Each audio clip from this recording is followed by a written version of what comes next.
Chaos surrounds us as the global climate deteriorates, pushing us deep into uncertainty. The rich and powerful extract, dominate, and destroy at the expense of all life and life support systems. Australia is a key player in this global empire that is responsible for so much terror and extinction. On our current course, vast areas of now productive land will become uninhabitable in the next few decades. An escalation of famines, fascism, wars, and diseases will ravage society. Along with the ecosystems, society as we know it is collapsing, as Earth, our one and only home, cannot sustain the relentless greed of the Australian project and its militarised, money-driven allies. If we are to avoid the worst of this unfolding global crisis, we can't passively sit by. We need a radical restructuring of society. Blockade Australia is a grassroots resistance network building collective power to oppose the destruction of this continent and life on Earth.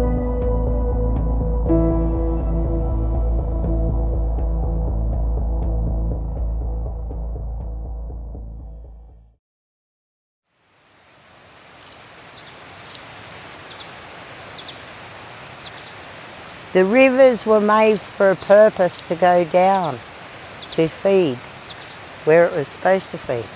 You aren't supposed to drain it out and put it over here and put it over there.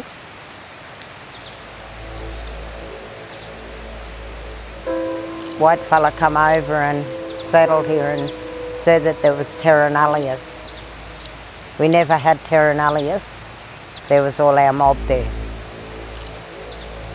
They came here with guns, they murdered the vast majority of the people who were living here, and then they set up an exploitation system that has continued for 250 years to milk this continent dry. I am from the land. I am first from here. And I've never ever said that they can have my country.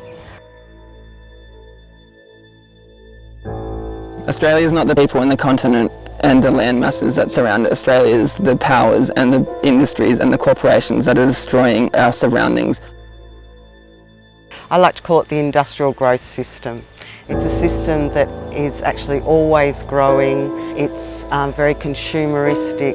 It's really unjust because all the power lies with the people who have lots of money and the multinational systems. It's very unfair and unequal for everything on Earth. It rewards and incentivises those who keep destroying, those who keep plundering. Once enough ice caps start melting, they accelerate and they just continue to melt, and we don't get them back.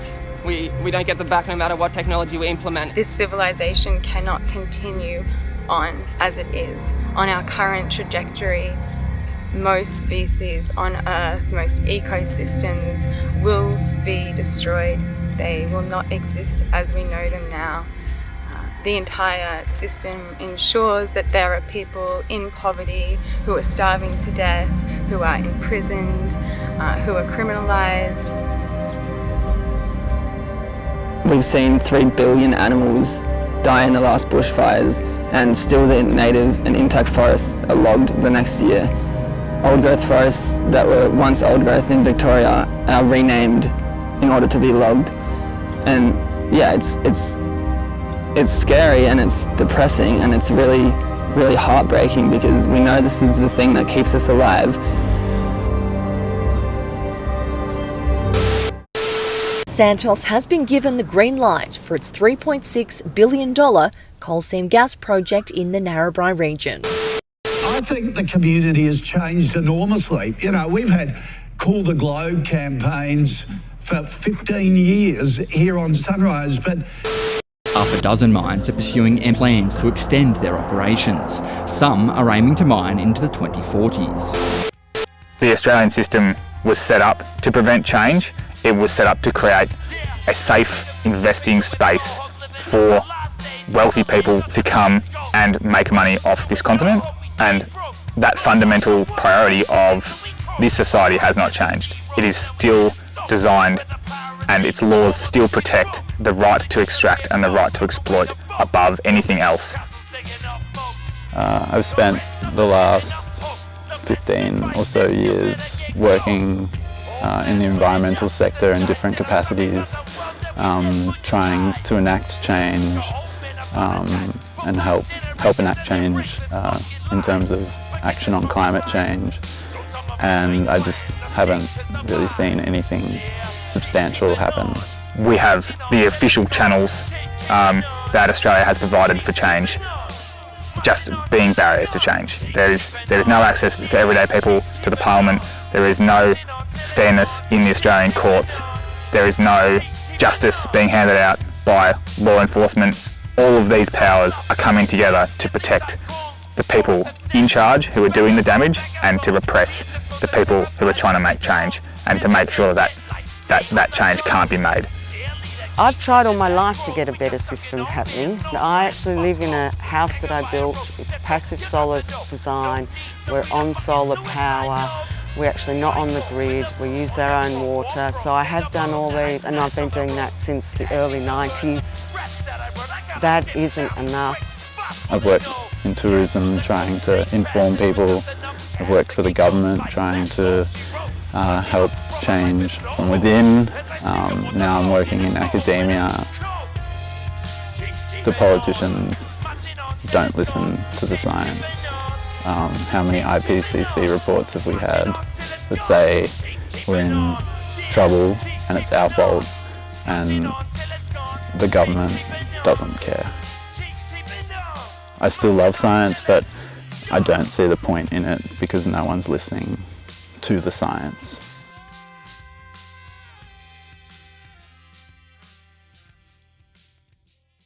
A meaningful change doesn't look like having a slightly better politician in Parliament. It doesn't look like having a slightly less polluting car. The people that live on this continent need to completely rearrange our society to take it from being one that is focused primarily on maximising the amount of exploitation to one that is prioritising minimising human impact on the environment and on this continent, and on repairing the damage that has been done. This system is totally unforgiving and unsustainable. It leaves no chance for life to flourish. And there is no room within the system for fixing this. That needs to be acknowledged by the climate movement. It needs to be acknowledged by people who are concerned about this crisis. We actually have to go into resistance against the system as a whole.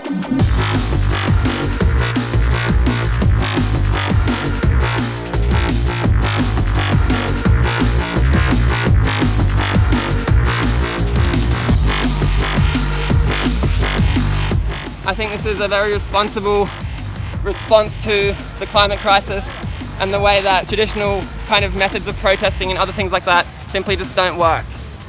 Blockade Australia is taking a different kind of direct action, which is really targeted on the centralised wealth and power that Australia hoards. So I'm inside this reinforced car here. I'm about to lock onto a hole in the ground. This is under the banner of Blockade Australia. I'm doing this in response to Australia's continual blocking of meaningful climate action.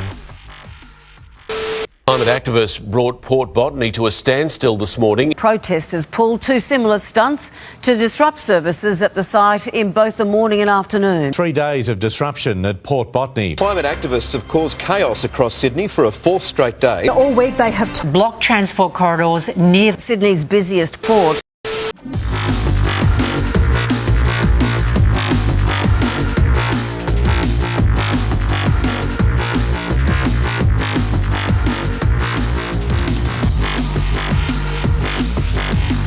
We've seen how when people come together in Newcastle and at the Port of Botany to use really targeted and strategic direct action, it can have a huge impact. Dangling from a pole over the edge of a bridge that is the only access to a major container terminal. I'm effectively blocking all trucks from entering. That's exiting. So we're focusing on the bottlenecks and pinch points that can materially disrupt the functioning of Australia as much as possible. Trucks that had just collected containers were stuck inside the terminal, those arriving to collect their loads stuck outside. There's another one happening in June, which will be targeting the function of Sydney as a city itself, and we're looking to look at Sydney like we look at the Port of Botany or like we look at the Port of Newcastle as a large and organised system that's continuing operation is driving the climate crisis. Taking direct action has really made a significant change in my life because I can see we do have the power, we do have the collective power to get in the way of whatever is causing this destruction. Yeah, this is a call for everybody to take the global existential threat that we're facing seriously and to use the tools and tactics that we have available to us to get in the way and engage in the political arena in a way that forces Australia to pay attention. We're going to be shutting down Sydney to the best of our abilities to make sure that life can't just carry on while the world burns. We can undermine Australia's authority on this land and create a space where change is a possibility. People just doing their job is not a good enough excuse for not taking action on this crisis at this pivotal point in history, because the people coming after us are not going to have the privilege to act. If you're feeling, this grief for the climate, you're not alone. There's heaps of people out there that feel the same. It's about time that a lot more come out on the front line. Please join us in Sydney. Come to Sydney on June 27th. Australia is an organised system that is intent on destruction. Blockade Australia is opposing that.